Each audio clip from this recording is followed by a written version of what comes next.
This episode deals with steroid usage, emotional abuse, and coercive control. Please take care while listening. Hi, and welcome back to After the Quiet. This is episode 42. 2015 was one of the hardest years of my life. At the time, I didn't know it yet. When you're living through something difficult, you're usually just focused on getting through each day. But when I look back now, that year stands out. Because that was the year the gym became an obsession. It started in January. At first, it seemed harmless enough. He started going to the gym regularly, saying he wanted to get into better shape. Lots of people do that at the beginning of a new year. New routines, new goals. And I didn't have a problem with it. In fact, I think it's great when people want to improve their physical health.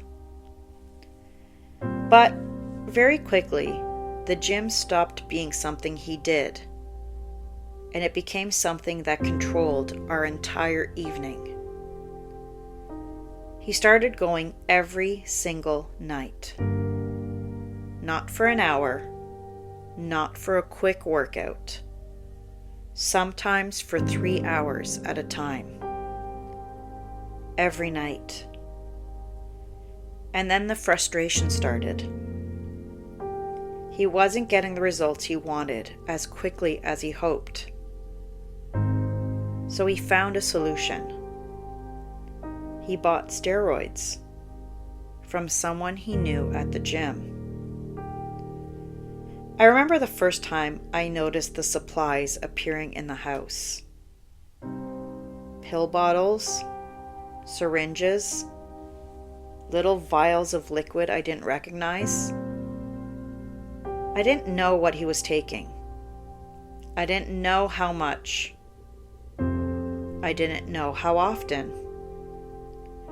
All I knew was that suddenly these things were part of our home. And the gym wasn't just a hobby anymore. It was everything. Meanwhile, life at home kept moving.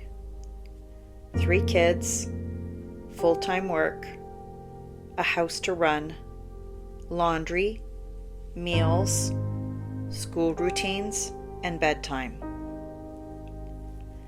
Bath time and bedtime with 3 kids is a production, even when 2 parents are present. But most nights, I was doing it alone.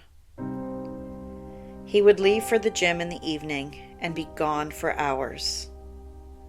So, after a full day of work, I would come home and do everything. Baths, pajamas, story time, settling the boys.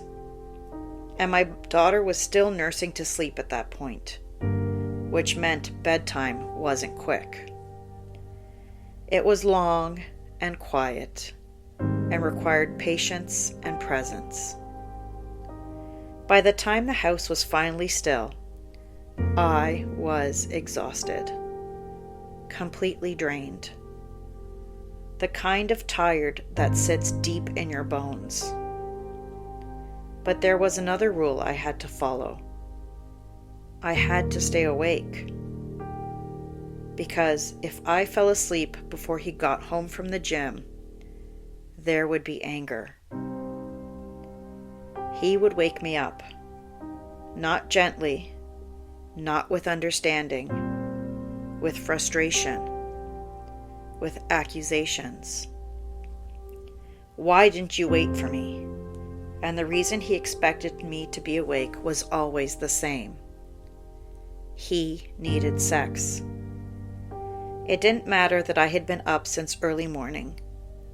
It didn't matter that I had worked all day, that I had handled the entire evening routine alone, that I was still nursing a baby. The expectation was still there. So, night after night, I started surviving on very little sleep. I would sit on the couch after the kids went to bed, fighting the urge to close my eyes, waiting, watching the clock, because falling asleep felt like something I would be punished for. Looking back now, I see how much my world had shrunk during that time. His life was expanding. The gym, the supplements, the steroids, the hours dedicated to building the body he wanted. And my life? It became smaller and smaller. Work, kids, house, exhaustion, and the constant pressure to meet his needs, no matter how little I had left to give. I don't judge anyone who wants to become stronger, or healthier, or more physically fit. But when someone's pursuit of their goals begins to consume the lives of everyone around them, that's something different.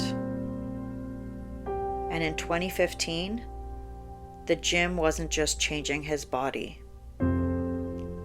It was changing our home. This is after the quiet. And sometimes the things that look like self-improvement from the outside come with a cost that no one else can see.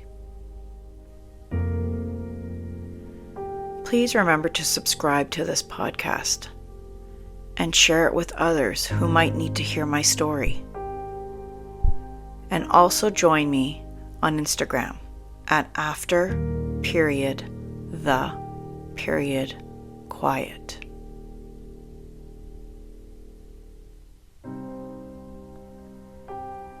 If you recognize parts of my story in your own, please reach out to someone who can give you support, or look for that support in your community.